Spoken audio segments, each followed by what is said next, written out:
आपके साथ अमित गर्ग शुक्ला। बीजेपी के लिए मुस्लिमों का मन बदलने में जुटी बीजेपी उन्हें उर्दू जुबान में मन की बात समझाने की तैयारी में जुट गई है। पीएम की हर महीने के आखिरी रविवार को होने वाली मन की बात का उर्दू संस्करण मुस्लिम बहुल इलाकों में बांटा जाएगा और बीजेपी की इस कवायद को 2024 के मास्टर प्लान का एक पार्ट माना जा रहा है। हिंदुत्व के कोर एजेंडे और विपक्ष पर तुष्टीकरण की राजनीति को चुनावी हथियार बनाने वाली बीजेपी की रणनीति में पिछले कुछ वक्त से बदलाव देखने को मिल रहा है। आज महाबहस इसी मुद्दे पर करेंगे, लेकिन सबसे पहले देखते हैं हेडलाइंस।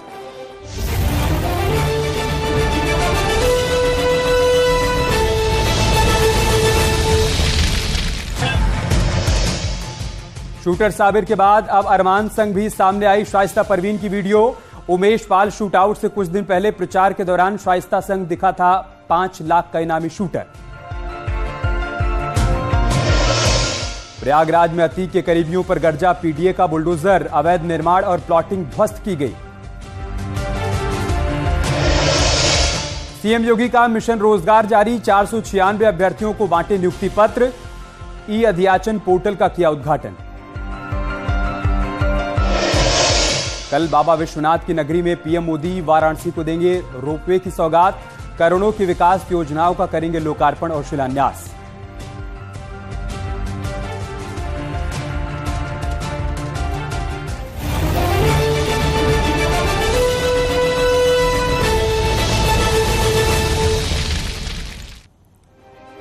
तो मोदी के मन की बात उर्दू में किताब। जी हां, 2024 के लिए बीजेपी पूरी शिद्दत के साथ जुट गई है। राष्ट्रीय कार्यकारिणी में पीएम मोदी ने सांसदों को हिंदू समाज के अलावा दूसरे समुदाय के दलित वंचित समाज से जुड़ने को कहा था और इसी के चलते पसमानदा के जरिए मुस्लिम समाज में पैठ की कोशिश की जा रही है और इसके लिए बीजेपी अल्पसंख्यक मोर्चे ने किताब भी तैयार करवा ली है। मोदी के मन की बात कार्यक्रमों का उर्दू में अनुवाद किया गया है। किताब को मुस्लिम समाज के पास भेजा जा रहा है। मुस्लिम उलेमा, विद्वानों और समुदाय के पास किताब पहुंचाई जा रही है। ऐसे में बीजेपी की मुस्लिम वोट बैंक और यूपी में लोकसभा की उन 14 सीटों पर नजर है जो पिछले लोकसभा चुनाव में उसकी नहीं हो पाई थी। यानी इस बार यूपी में बीजेपी का टारगेट 80 में से 80 सीट का है। तो सवाल वही, मोदी योगी का प्लान, अखिलेश माया परेशान। मोदी की मन की बात मानेंगे यूपी के मुसलमान। 2024 का मास्टर स्ट्रोक, टारगेट 80 पर आर पार। शुरू करते हैं डिबेट, लेकिन सबसे पहले देखते हैं एक रिपोर्ट।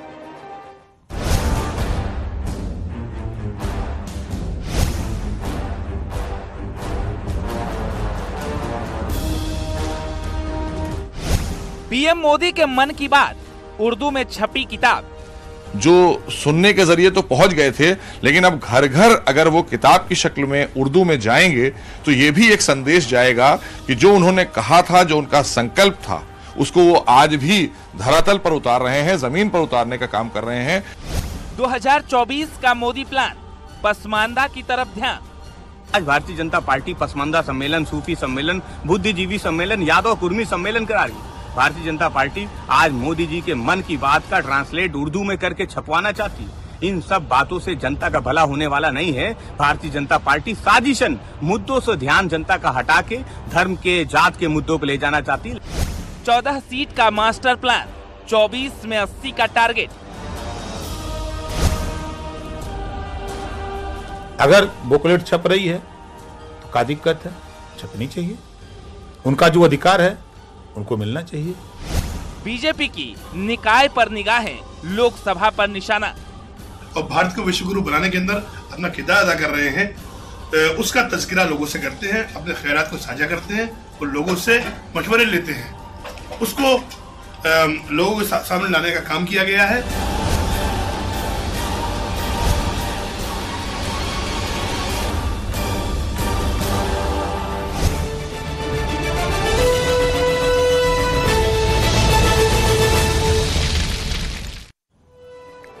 और चलिए आपको जल्दी से बता देते हैं कि महाबहस के आज के हमारे सवाल क्या क्या हैं। कौन कौन से सवालों पर आज हम महाबहस में चर्चा करने वाले हैं। हमारा पहला सवाल है, उर्दू में मन की बात, बीजेपी का पसमानदा पर फोकस। सवाल यह है। और दूसरा सवाल है कि 2024 के लिए बीजेपी अमल में ला रही है मोदी का मास्टर प्लान। और तीसरा सवाल है कि यूपी में 80 सीट के टारगेट को हासिल करने की कोशिश की जा रही है क्या। इन तमाम सवालों पर चर्चा की शुरुआत करेंगे और समझेंगे कि बीजेपी का टारगेट क्या है, चर्चा के लिए हमारे साथ खास मेहमान भी जुड़ रहे हैं। बारी बारी से सबका परिचय आपसे करवा देते हैं। मोहसिन रजा जी हमारे साथ जुड़ चुके हैं, अध्यक्ष हैं यूपी हज कमेटी के। नाहिद लारी हमारे साथ जुड़ चुके हैं, प्रवक्ता हैं समाजवादी पार्टी की। साजन सिंह हमारे साथ जुड़ चुके हैं, नेता हैं बीएसपी के। हमाम वाहिद हमारे साथ जुड़ चुके हैं, प्रवक्ता हैं कांग्रेस के। आलोक वत्स जी थोड़ी देर में हमारे साथ जुड़ेंगे, आप राजनीतिक विश्लेषक हैं। मोहसिन रजा जी, मैं शुरुआत आपसे कर रहा हूं। मोदी के मन की बात मानेंगे यूपी के मुसलमान, यही है आज का हमारा मुख्य सवाल।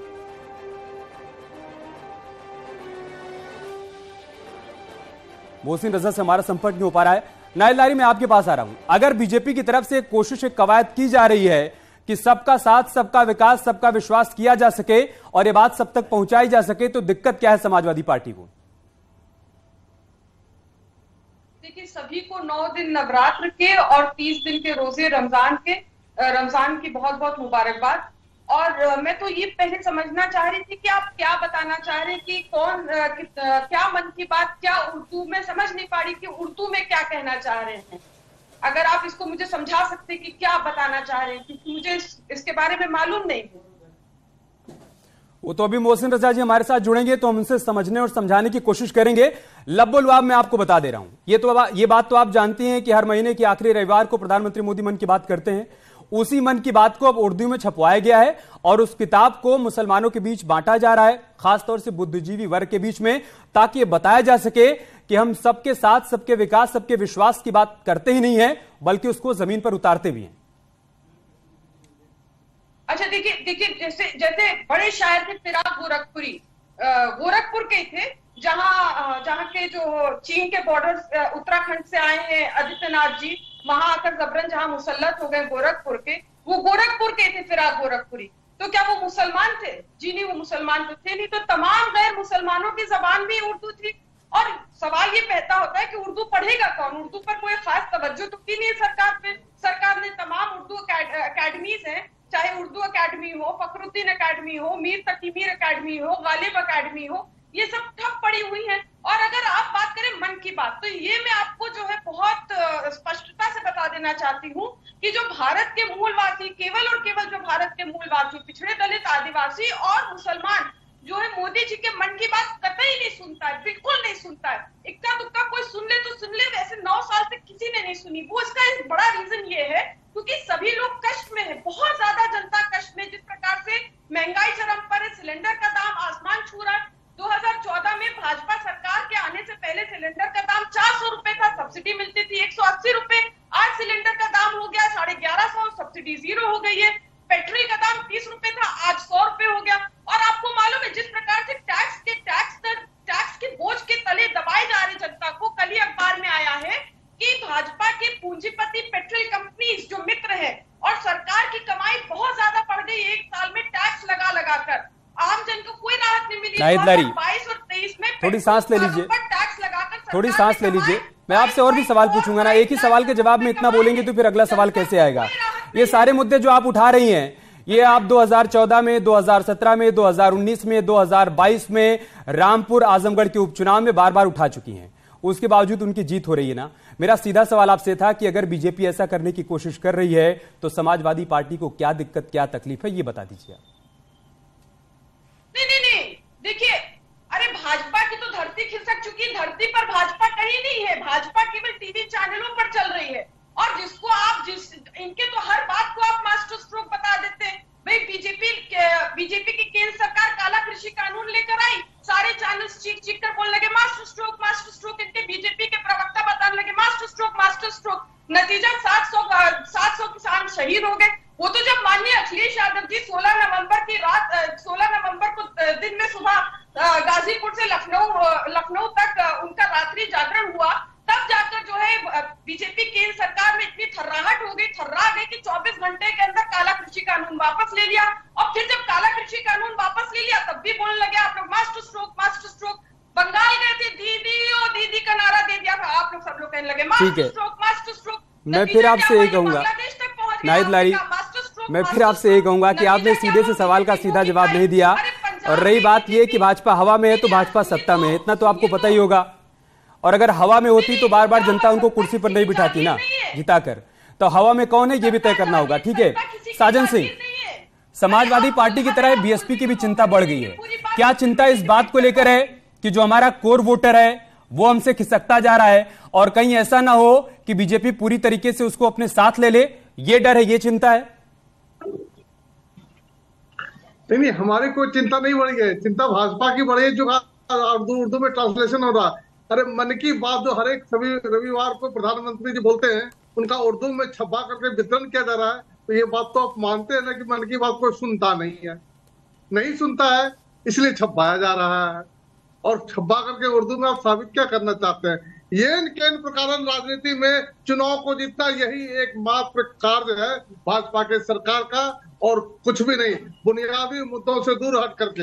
हाँ, अच्छा, आप राजनीति में काहे लिए? आपको बता दूं, आप राजनीति में काहे लिए? चुनाव हारने के लिए? भाई कोई भी राजनीतिक दल हो वो राजनीति में चुनाव जीतने के लिए होता है साजन सिंह साहब, या आप हारने के लिए हैं? आपने मेरी बात पूरी होने दीजिए। हाँ, आपने कहा चिंता, अरे चिंता भाजपा को करना चाहिए, चिंता समाजवादी पार्टी को करना चाहिए। क्यों? क्योंकि इतना कुछ उपक्रम करने के बाद भी भाजपा के साथ जिस तरह से अविश्वास की खाई बढ़ी है अल्पसंख्यक समुदाय के साथ, अल्पसंख्यक समुदाय जुड़ने से रहा। रही बात समाजवादी पार्टी की, तो 2019 में 2022 में देख करके देख लिया कि टोकरी भरकर का वोट देने के बाद भी समाजवादी पार्टी भाजपा को हरा नहीं सकती है। अगर आप जो भी कॉम्बिनेशन, जो भी सोशल इंजीनियरिंग समाजवादी पार्टी ने क्या हो, अल्पसंख्यक समुदाय का भरपूर समर्थन के बावजूद भी भाजपा को हरा नहीं सकती है। एकमात्र बहुजन समाज पार्टी बहन जी की है, जो अल्पसंख्यकों का, आदिवासियों का, पिछड़ों दलितों का वोट लेकर के भाजपा को हराएगी। इसलिए चिंता हमें नहीं है, चिंता भाजपा करे, चिंता समाजवादी करे। जी अमित जी, 2012 के बाद से आप सत्ता में लौटे नहीं हैं, लेकिन मुसलमानों के मन में अविश्वास बढ़ा है बीजेपी के प्रति, समाजवादी पार्टी के प्रति, बीएसपी के प्रति नहीं बढ़ा है, ये कह रहे हैं आप। ठीक है हमाम वाहिद, मैं आपसे भी सवाल ले लूं, उसके बाद मैं जाऊंगा आलोक वत्स जी के पास। हमाम वाहिद, ठीक है सर, लोगों को अच्छी तरीके से पता है कि अविश्वास किसके प्रति बढ़ा है। बीते 11 साल से सत्ता में आप आए नहीं है, कहां से कहां पहुंच गई बीएसपी, ये बात आपको भी अच्छी तरीके से पता है ना साजन सिंह? 2014 में तो खाता भी नहीं खुला था। ठीक है हमाम वाहिद जी, क्या समाजवादी पार्टी और बीएसपी की तरह कांग्रेस भी चिंतित है इस बात को लेकर कि जो मुसलमान मोदी के मन की बात हिंदी में नहीं समझ पाए थे, अब वो उर्दू में समझ जाएंगे तो हमारी चिंता बढ़ जाएगी? या आप निश्चिंत हैं कि हमारे पास तो खोने के लिए कुछ है ही नहीं? जी नहीं, मैं सबसे पहले बता देता हूँ कि अरे साजन सिंह आ गई सर आपकी बात, आप अकेले थोड़ी ना पैनल में। देश की जनता जो है अब वो इस देश की, अब आपके विश्वास अविश्वास की परिभाषा सबने समझ ली, कांग्रेस पार्टी को भी सुन लीजिए। ठीक है हमाम भाई जी, मैं पहली बात तो ये कहना चाहूंगा कि देश की जो जनता है वो मन की बात से ऊब चुकी है। देश की जनता जन की बात सुनना चाहती है। क्या प्रधानमंत्री जी अपने मित्रों की बात करेंगे अपने मन की बात में कि किस तरीके से अडानी जी जो 609वें पायदान पे थे, देश के, दुनिया के, विश्व के दूसरे नंबर पे पहुंच जाते हैं? प्रश्न ये उठता है कि जो अल्पसंख्यक मोर्चा भारतीय जनता पार्टी का, जो आज उर्दू में किताब छापने की वकालत कर रहा है, घर घर बांटने की वकालत कर रहा है, उसको सांप सूंघ जाता है जब इस देश में 2014 के बाद से नफरत और विभाजन की सारी हदों को पार करते हुए, कभी मॉब लिंचिंग के नाम पे, कभी लव जिहाद के नाम पे, कभी स्वघोषित गौरक्षक दल के किसी इखलाक को, किसी पहलू खान को, किसी नासिर को, किसी जुनैद की हत्या कर दी जाती है। आज पूरे देश का अल्पसंख्यक समाज डरा हुआ है। भारतीय जनता पार्टी का जो अल्पसंख्यक मोर्चा है उसको सांप सूंघ जाता है जब इस देश में, और भारतीय जनता पार्टी सीए जैसा काला कानून बनाती है। कहाँ है अल्पसंख्यक मोर्चा? केवल भाजपा की राजनीति के लिए मुसलमान है। इस देश का अल्पसंख्यक समाज, इस देश का जो भाजपा की राजनीति के लिए मुसलमान है या नहीं, लेकिन आपकी राजनीति के लिए है नहीं, आपको ये भी बताना होगा। हमाम भाई, 2014 से पहले क्या था? राम राज्य था, मुजफ्फरनगर दंगे हुए तो यूपी में किसकी सरकार थी और केंद्र में किसकी सरकार थी? इससे पहले 1992 हुआ तो फिर किसकी सरकार थी? के बाद से क्या परिवर्तन हुआ है? किसी के नाम से नहीं पहचान होती थी, किसी के जाति पे न उसका हत्या नहीं हो जाती थी। अच्छा। आज अल्पसंख्यक समाज है, आप 14 से पहले राम राज्य छोड़ कर गए थे, बीजेपी आई तो राम राज्य ध्वस्त हो गया, यही कह रहे हैं आप? मुसलमान डरे हुए हैं। पहले तो आप अपनी बातों को क्लियर कर लीजिए हमाम भाई, आप डरे या नहीं? हमाम भाई आप डरे या नहीं? हमाम भाई आप आज डरे या नहीं, ये बताइए। बिल्कुल, पूरा समाज डरा हुआ है। जो अच्छा, का जो नफरत, फिर राहुल गांधी कहते हैं कि जब मैं पूरे देश में यात्रा करता हुआ आया, दिल्ली तक पहुंचा, तो मुझे सबके बीच प्रेम भाव नजर आया, कहीं कोई डर नहीं था, सब प्रेम से खुशहाली से रह रहे थे, मुझे तो प्यार ही प्यार नजर आया। हमाम भाई, और आप कह रहे हैं कि आप डरे हुए हैं? मैं कह रहा हूं जो अल्पसंख्यक मोर्चा है भारतीय जनता पार्टी का, उसको बड़ा उर्दू से प्रेम है। आपको बता दें कि उत्तर प्रदेश से लेके जिस भी प्रदेश में भाजपा की सरकार है, वहां पे जो उर्दू काउंसिल है उसका आपने बजट कम कर दिया, अल्पसंख्यकों के हितों की जितनी स्कीम है उसको सब बंद कर दिया, 90% के बजट में कटौती कर दी। आप उसका प्रमोशन करना चाहते हैं, उर्दू का प्रमोशन करना चाहते हैं? आप एक भाषा को दफन कर चुके हैं। किस मुंह से उसकी बात कर रहे हैं? बीजेपी का अल्पसंख्यक मोर्चा क्या कर रहा है? अगर ये समझने के बजाय आप ये समझ लेते कि कांग्रेस पार्टी का अल्पसंख्यक मोर्चा क्या कर रहा है, तो आज उत्तर प्रदेश में आपकी हालत नहीं होती। आलोक वत्स, हमारी सरकार, क्या जो बात बता दूं, हमारी सरकार आई थी, प्रधानमंत्री 15 निकाती प्रोग्राम। हमारी सरकार आएगी जब आएगी तब आएगी ना। कब नॉर्मल तेल होगा, कब राधा नाचेगी, ये तो बात की बात है। जब आप सत्ता में थे तब नहीं समझा पाए। आपका अल्पसंख्यक मोर्चा आज नदारद है। यूपी में आप 0 पर पहुंच गए, अमेठी सीट भी इस बार आप हार गए। उसके बावजूद आप ये कह रहे हैं कि भारतीय जनता पार्टी नफरत की राजनीति कर रही है, भारतीय जनता पार्टी तुष्टीकरण की राजनीति कर रही है। आपको अपने भीतर भी जाकर देखना होगा ना। आलोक वत्स, देखिए, जो बात हिंदी में नहीं समझा पाए वो उर्दू में समझा पाएंगे, इस भरोसे के पीछे का आधार क्या है? ठीक है, हमाम भाई आ गई, आपकी बात आ गई। आलोक जी, ये जो तीनों पार्टियां हैं, इन्होंने बहुत दिनों तक मुसलमानों को बेवकूफ बनाया, अपीजमेंट की पॉलिसी की, उसके तहत इन्होंने इनको अपने साथ बांधे रखा। लेकिन आज भारत का मुसलमान इस बात को अच्छी तरीके से समझ चुका है कि उसके हक में कौन सरकार है जो काम कर रहा है।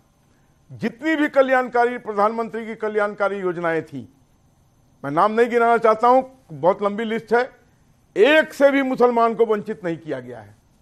और इसका कारण है कि अब मुसलमान बीजेपी की तरफ पुरानी भ्रम को छोड़ के मुखातिब होना चालू हो गया है। इसका जीता जागता प्रमाण गुजरात में 10 मुसलमान बाहुल सीटों में 7 भारतीय जनता पार्टी ने जीती। रामगढ़ मुस्लिम बाहुल क्षेत्र, वहां पर लोगों ने नकार दिया और भारतीय जनता पार्टी का परचम फहरा दिया। तो ये सब चीजें क्या इंगित करती हैं कि ये लोग जिस तरीके से उन लोगों को अभी तक शोषण कर रहे थे, डरा धमका के कर रहे थे। एक भी दंगा नहीं हुआ है मोदी रेजिम में, एक भी दंगा पूरे हिंदुस्तान में नहीं हुआ है। और आज कोई दंगा करने की सोच भी नहीं सकता है, उसको मालूम है उसका क्या उसके साथ होगा। तो इतने अमन चैन के माहौल में आप फिर डराने की बात कर रहे हैं? कौन सा मुस्लिम डरा हुआ है? अगर हमारा मुस्लिम मोर्चा अगर एक चीज को उर्दू में छाप रहा है तो भाई ये और लोगों तक जाएगी। जो उर्दू पढ़ेंगे तो उनको समझ में आएगी कि क्या कल्याणकारी योजनाएं प्रधानमंत्री ने उनके लिए किया है, उसका लाभ उनको कैसे मिल रहा है। तो इसमें क्या दिक्कत है? ठीक है, नाहिद लारी, आलोक वत्स का सवाल है कि चाहे केंद्र सरकार की बात हो या फिर राज्य सरकार की बात हो, जितनी भी योजनाएं चलाई जा रही हैं वो तो सभी धर्म, सभी जाति, सभी वर्ग के लिए चलाई जा रही हैं। उसमें किसी का जाति धर्म तो देखा नहीं जा रहा है। और अगर उन्हीं बातों को अब उर्दू में लोगों को समझा दिया जाए तो दिक्कत क्या है? और उनका यह भी कहना है कि लोग समझ भी रहे हैं, मान भी रहे हैं, तभी तो बहुत सारी मुस्लिम बाहुल्य सीटों पर बीजेपी की जीत हुई है। खासतौर से अगर हम उत्तर प्रदेश की बात करें तो रामपुर और आजमगढ़ हमारे सामने 2 उदाहरण हैं। जितने अच्छे से आपने उनको बोलने दिया अनइंटरप्टेड, मैं आशा करती हूँ कि आप भी मुझे उतने अच्छे से मैं इस पर आपको रोक रहा हूँ, मैं इस पर आपको 5 सेकंड के लिए रोक रहा हूँ। ये बार बार ये वाला जो आप लोग दांव चलते हैं ना, ये चलना छोड़ दीजिए। नाहिद लारी, आप शायद भूल गई या फिर 1 सेकंड, अब मैं बोल रहा हूं, आप सुनिए। आपने घड़ी की सुई शायद देखी नहीं। शुरुआत के 2 मिनट मैंने आपको निर्बाध तरीके से बोलने दिया, उसके बावजूद आप लोगों की शिकायत खत्म नहीं होती। हर बात पर विक्टिम कार्ड फेंकना छोड़ दीजिए। आप बोलिए अपनी बात। देखिए, मैं यहाँ अपना आपका भाषण सुनने आई हूँ ना आलोक वत्स। नहीं तो मैं भी आपका भाषण सुनने के लिए नहीं खड़ा हूं यहाँ पर। नाहिद लारी, एक बात बिल्कुल क्लियर समझ लीजिए, सबको बराबर का मौका दिया जा रहा है। शुरुआत में 2 मिनट तक निर्बाध तरीके से आपने अपनी बात रखी। अब यहाँ पर भाषण सुनने और सुनाने की बात नहीं है। आपसे सवाल किया जाए तो उसका जवाब दीजिए। मैंने कोई बात है निर्बाध तरीके से मैं तय करूंगा। बोलिए। मुझे तो नहीं लग रहा निर्बाध है। बहरहाल, जिस मन की बात आप बार बार कर रहे हैं, तो माननीय मोदी जी ने तो आज तक आप लोग को इस लायक नहीं समझा कि आप लोग उनसे 9 साल में एक बार मन की बात कर लेते। मन की बात क्या करते? जनमानस की बात करते। लेकिन उन्होंने आपको इस लायक नहीं समझा कि आप लोग पीसी करके उनसे कुछ सवाल कर लेते। तो ये तो आप लोग की स्थिति है। और अभी आप जो आजमगढ़ और रामपुर की बात कर रहे हैं, तो भाई जब हम लोग हारे तो माननीय Akhilesh Yadav ji sitting chief minister या डेप्यूटी सीएम नहीं थे। समाजवादी पार्टी ने तो गोरखपुर में सिटिंग चीफ मिनिस्टर को हराया था, डेप्यूटी सीएम बुरी तरह से हारे, तो इसकी कहां तक आप बात कर सकते हैं। और आप लेटेस्ट इलेक्शन देखिए ना, अभी लेटेस्ट इलेक्शन हुआ 3 महीने पहले, मैनपुरी की 5 और 2 अन्य विधानसभा सीटों में 7 सीटों में 6 पर समाजवादी पार्टी का जबरदस्त परचम लहराया और बीजेपी का सुपड़ा साफ हुआ। और ये बीजेपी मैनपुरी में गई थी और सब जगह गई थी किस नाम पर, जिनको ये वोट कैचर कहते हैं उनके नाम पर वोट मांगने गई थी। जनता ने बुरी तरह से नकारा, बुरी हार हुई। और जिस मुजफ्फरनगर की आप बात कर रहे हैं, तो वहां भी खतौली में जो उपचुनाव हुआ था, तो उसी दंगे के घाव को कुरेद कर बीजेपी के और आरएसएस के लोगों ने जो है पिछड़े दलितों अल्पसंख्यकों का अपमानित किया था। नतीजा ये हुआ कि ये बुरी तरह बीजेपी की हार हुई। अब आज ये वहीं पर रैली कर रहे मुसलमानों के लिए, और आप कह रहे कि क्यों चुनाव लड़ते हैं। अरे पंजाब में क्यों बीजेपी चुनाव लड़ती है, वहां तो बीजेपी ने मास्टर स्ट्रोक चला था ना, जान बच गई।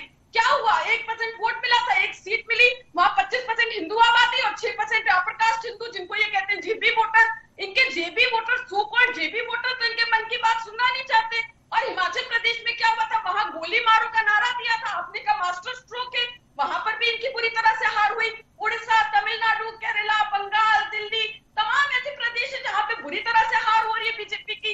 2024 में बीजेपी दरअसल इसलिए परेशान है, कोई और परेशान नहीं, केवल बीजेपी परेशान है कि 2024 में पूरे देश से अगर बीजेपी को 24 सीटें मिल जाए तो आप ये बड़ी बात समझिए, बीजेपी की धरती खिसक चुकी है। धरती पर बीजेपी कहीं नहीं है, केवल टीवी चैनलों पर चल रही है, मीडिया पर चल रही है। अभी तक आप ये तो बता नहीं पाए कि ये क्या अभियान चला रहे हैं। नाहिद लारी, मुझे लगता है इस बार आपने घड़ी देखी होगी, इस बार आपने घड़ी देखी होगी। निर्बाध तरीके से मैंने आपको बोलने दिया, पिछली बार भी बोलने दिया था, लेकिन आप लोगों की आदत हो गई है विक्टिम कार्ड खेलने की। ये करना बंद कर दीजिए। अगर ऐसा होता तो हम आपको मंच नहीं देते और इस विंडो में आप दिखाई नहीं पड़ती। ठीक है, मैं आऊंगा आपके पास। बासित अली हमारे साथ जुड़ चुके हैं, प्रदेश अध्यक्ष हैं अल्पसंख्यक मोर्चे के, जिनकी तरफ से पहल की जा रही है। आलोक वत्सी, आ रहा हूं मैं आपके पास, जिनकी तरफ से ये पहल की जा रही है, जिन्होंने ये बुक छपवाई है और मुस्लिम समुदाय के लोगों के बीच में, खासतौर से बुद्धिजीवी वर्ग के बीच में इसको बांट रहे हैं। बासित अली, मेरा सीधा सवाल आपसे यही है, जो बात हिंदी में नहीं समझा पाए उसे उर्दू में समझा पाएंगे, इस भरोसे के पीछे का आधार क्या है? असल में इसका एक मकसद ये है कि जो लोग टीवी नहीं देखते हैं, जो लोग मल्टीमीडिया मोबाइल नहीं चलाते हैं और जो लोग मन की बात को रेडियो के माध्यम से नहीं सुन पाते हैं, उन तक ये किताब जब पहुंचेगी तो मोदी जी जिसे मन की बात में सामाजिक मुद्दों की बात करते हैं, रमजान की बात करते हैं, नवरात्रों की बात करते हैं, सभी त्योहारों की बात करते हैं, देश के संस्कारों की बात करते हैं, बच्चों की परीक्षा की बात करते हैं। ये प्योर रूप से नॉन पॉलिटिकल एक ऐसा कार्यक्रम है जिसको मैं कहता हूँ इनके जो भी चिल्ला रही थी नाहिद लारी जी, इनके नेता को भी सुनना चाहिए, अखिलेश यादव जी को, राहुल गांधी जी को सुनना चाहिए, ताकि उनकी समझ देश के बारे में बढ़ सके और देश के मुद्दे क्या हैं, देश के लोग चाहते क्या हैं और देश के लोगों के मन में क्या है। ये जब चीजें क्लियर होंगी, जब इन तक पहुंचेंगी, तो मुझे लगता है कि बेहतर सोच पाएंगे। आज चाहे वो सपा, बसपा, कांग्रेस के लोग हों जिन्होंने मुसलमानों को लटकाने का, भटकाने का और बहकाने का काम किया था, आज उनको भारतीय जनता पार्टी की सरकारों के अंदर लाभार्थी के रूप में लाभ मिल रहा है, उनको मकान मिल रहा है, उनको जल मिल रहा है, नल मिल रहा है, उनको स्कॉलरशिप मिल रही है। आज तमाम वो सुविधाएं मिल रही हैं जिनको वोट देने के बाद भी वो ले नहीं पाए, आज जिनको वोट नहीं दिया वो लोग उनको दे रहे हैं। और ये मैं कहता हूं कि सब लोगों को मन की बात को समझना चाहिए। हमारा मकसद है कि जो मुस्लिम स्कॉलर हैं, जो मुस्लिम बुद्धिजीवी हैं, जो टीचर हैं, जो मौलाना हैं, जो उलेमा हैं, उन सब लोगों तक ये किताब पहुंचे और वो मोदी जी के विचारों को और देश के मुद्दों को, त्योहारों को, G20 को, जो तमाम मुद्दों बात होती है, समझ गए आपकी बात। लेकिन सर, जब आपकी तरफ से सबका साथ, सबका विकास, सबके विश्वास की बात कही जाती है, तो साथ ही साथ एक सवाल भी सामने से पूछा जाता है कि अगर ऐसा है तो 2014 में, 2017 में, 2019 में, 2022 में क्या आपको एक भी मुस्लिम कैंडिडेट नहीं मिला जिसको आप चुनावी मैदान में उतार पाते? ये विश्वास पैदा कैसे होगा? जिस विश्वास की आप बात कर रहे हैं, सामने वाले के मन में विश्वास कैसे आए जब उसको राजनीतिक हिस्सेदारी ना मिले? तो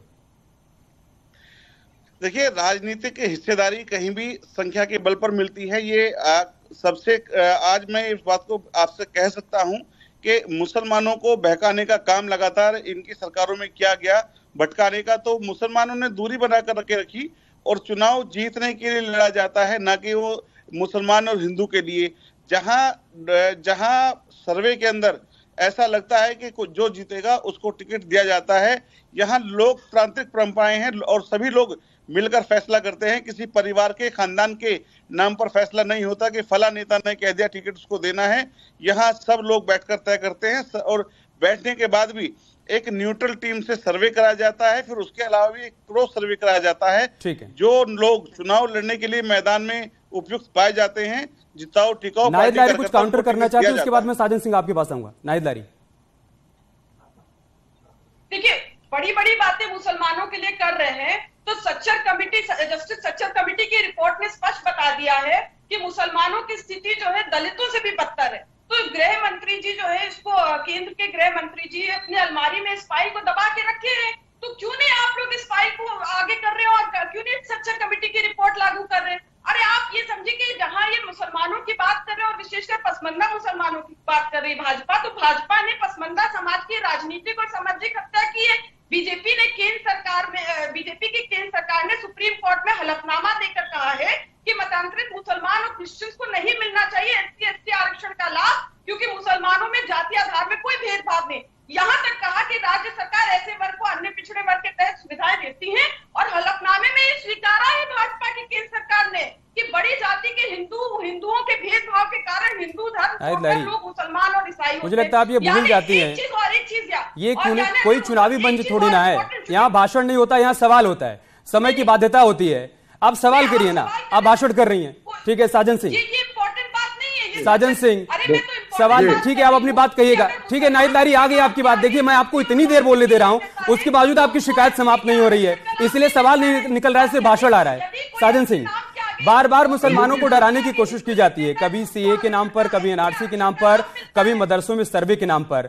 बीते 6 साल में उत्तर प्रदेश में या फिर 2014 में जब से केंद्र में बीजेपी की सरकार आई है, उत्तर प्रदेश में कहीं कोई दंगा हुआ है क्या? किसी के साथ कोई भेदभाव, कोई पक्षपात हुआ है क्या? किसी योजना का लाभ देने में कोई पक्षपात हुआ है क्या? अगर हुआ है तो तथ्यों के साथ रखिए, मैं जवाब लूंगा।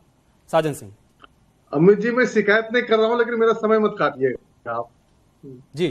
हाँ, बढ़ती हुई खाई को पाटने के लिए जो अविश्वास की खाई हिंदू मुसलमानों के बीच में बढ़ी है, जो अविश्वास की खाई सरकार, सत्ताधीन सरकार और जनता के बीच में बढ़ी है, उस खाई को पाटने के लिए चंद कागज के टुकड़ों से आप नहीं पाट सकते हैं। ये बात आप ध्रुव सत्य है, ये बात आप मान के चलिए। विश्वास जगाना पड़ता है जनता को। अरे जनता का आंसू पोंछिए, जनता को जाकर के उसके घर के दरवाजे पे, चौखट पे उसके दुख दर्द तो समझिए। आप उर्दू में छपा करके बांट करके आप ये लटके झटके करना बंद कर दिए। ये बीजेपी के प्रचार तंत्र का एक हिस्सा है और इससे ज्यादा कुछ नहीं। प्रचारित प्रसारित करके किस तरह वोटों की राजनीति करना, ये सबसे बड़ा दुष्कर्म है जो भारतीय जनता पार्टी की सरकार करती है। रही बात, आपने कहा कौन डर रहा है, हाँ, अविश्वास का माहौल पैदा हुआ है। सच में अल्पसंख्यक समुदाय जिस तरह से ये बुलडोजर के आते हुए बुलडोजर को देख करके थरथराता है मन, कि जिस तरह से ब्रजेश सिंह माफिया, धर्मेंद्र सिंह माफिया, इसके अगर कोई कार्रवाई नहीं होती है, ये विश्वास करने का सबसे बड़ा 2 बातें कारण है। साजन सिंह, इस पर बस मैं इतना कहूंगा, बुलडोजर से डरने की जरूरत साजन सिंह को नहीं है। बुलडोजर से डरने की जरूरत वो है जिसने कभी कुछ गलत किया है। रही बात जो लिस्ट आप बार बार गिनाते हैं ना, जब आप सत्ता में थे, अगर आपने लोगों के खिलाफ कार्रवाई कर दी होती तो आज आपको ये लिस्ट गिनाने की जरूरत नहीं पड़ती।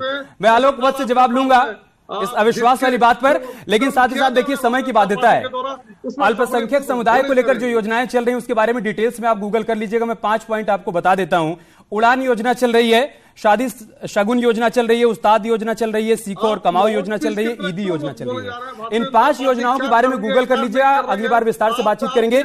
आलोक वत्स, एक सवाल दूसरी तरफ से आ रहा है कि जब मुख्तार फैमिली परेशान हो, जब अतीक फैमिली परेशान हो, जब आजम फैमिली परेशान हो, और अभी हाल ही में समाजवादी पार्टी के एक और सांसद इरफान सोलंकी वो भी परेशान हो, और सारे के सारे मुसलमान हो, तो फिर सवाल ये खड़ा होता है कि विश्वास जगेगा कैसे? उस समुदाय के मन में बात क्यों ना आए कि कार्रवाई टारगेटेड की जा रही है? आलोक वत्स। देखिए अमृत जी, जात न पूछो साधु की, क्रिमिनल की कोई जात नहीं होती है। ये अलग बात है कि ये सब एक ही वर्ग के लोग हैं। आप प्लीज शांत रहिए, बीच में मत बोलिए। साजिद सिंह, आप बोल रहे थे, किसी ने इंटरप्ट नहीं किया ना, मैंने ये हो गया, आपकी बात आ गई। आलोक वत्स, ये एक कोइंसिडेंस है कि ये सब के सब एक ही वर्ग से आते हैं और इनको तरजीह दिया बसपा सरकार ने भी और माननीय अखिलेश जी की सरकार ने भी। इनको सरकारी मेहमान बना के नवाजा और इनके लूट खसोट बलात्कार की गाथा पूरे यूपी में जन जन को मालूम है। और आज जब मोदी जी ने और योगी जी ने ठान लिया है कि जो कोई भी करेगा स्टेट एक्सचेकर के पैसे के साथ गुंडागर्दी करेगा, उसको पाताल में से भी खोद कर लाकर मिट्टी में मिला दिया जाएगा, तो ये सारी कवायद उसके तहत हो रही है। और इन लोगों के डर में खौफ पैदा है। जो गुंडे बदमाश माफिया थे, आम मुसलमान को कोई प्रॉब्लम नहीं है। आम मुसलमान को सारी जन कल्याणकारी योजनाओं का लाभ मिल रहा है और इसके कारण अब वो बीजेपी की तरफ मुखातिब हो रहा है। और आपके प्रेस्टिजियस चैनल पे मैं आज अनाउंस करता हूं, आने वाले चुनाव में मुसलमान भी बीजेपी के टिकट पे लड़ेंगे। अब वो समय आ गया है। इमाम भाई, क्लोजिंग कमेंट आपका। और इस बात के संकेत यूपी बीजेपी के अध्यक्ष भूपेंद्र चौधरी ने भी दिए कि इस बार आपको चुनावी मैदान में बीजेपी की तरफ से मुस्लिम उम्मीदवार भी देखने को मिलेंगे। वो कसर भी पूरी हो जाएगी जल्दी से। हमाम भाई। जी, मैं कहना चाहता हूं कि कांग्रेस पार्टी का जो विरोध है वो उर्दू में उनकी किताब छप रही है, इस पर विरोध नहीं है। भाषा किसी की नहीं है, आप भाषा में उसका प्रचार प्रसार करिए। लेकिन अगर आप झूठ परोसेंगे कि किस तरीके से उर्दू की एकेडमी का ना चेयरमैन की नियुक्ति हुई, जब कोर्ट ने उस पर फटकार लगाई तब उत्तर प्रदेश में चेयरमैन की नियुक्ति हुई, उर्दू प्रमोशन लैंग्वेज जो सेंट्रल गवर्नमेंट की अथॉरिटी है उनके सारे बजट में कटौती की गई। 90% बजट जो अल्पसंख्यकों के स्टूडेंट छात्रों की स्कीमों पर थे उसमें आपने कटौती की। तो सबका साथ सबका विश्वास का केवल नारा जो है वो डिडोरा आप पीट रहे हैं। सबका साथ अपने मित्रों का विकास हो रहा है। इस देश का अल्पसंख्यक के जो कांग्रेस पार्टी ने स्कीमें चलाई, तो हमें खत्म करना होगा, समय इतना ही था। ये जितनी बातें आप गिना रहे हैं इनमें से ऐसा क्या था जो आपने चुनावी रैलियों में नहीं गिनाया? और अगर गिनाया, लोगों ने नहीं माना, तो फिर बार बार गिना क्यों रहे हैं? अगर सरकार सबका साथ सबका विकास सबके विश्वास की बात कर रही है और ऐसा नहीं हो रहा है, तो आपको पब्लिक को इस बात को बताना होगा और उसके मन में डालना होगा और उसका भरोसा जीतना होगा। आप नहीं कर पा रहे हैं, सामने वाली पार्टी कर पा रही है, तो उस पर उंगली उठाने के बजाय आत्मचिंतन करिए। बीजेपी क्या कर रही है, बीजेपी का अल्पसंख्यक मोर्चा क्या कर रहा है, उससे ज्यादा आप लोगों के लिए समझना यह जरूरी है कि आप क्या कर रहे हैं, आपका अल्पसंख्यक मोर्चा क्या कर रहा है। बीजेपी ने फिलहाल मिशन 80 की तरफ कदम आगे बढ़ा दिया है। देखना होगा कि आने वाले दिनों में इसका क्या परिणाम देखने को मिलता है। बहुत बहुत शुक्रिया आप सभी का हमारे साथ जुड़ने के लिए, चर्चा का हिस्सा बनने के लिए। खबरें जारी हैं, आप बने रहिए हमारे साथ। आप देख रहे हैं न्यूज़ 18 उत्तर प्रदेश उत्तराखंड।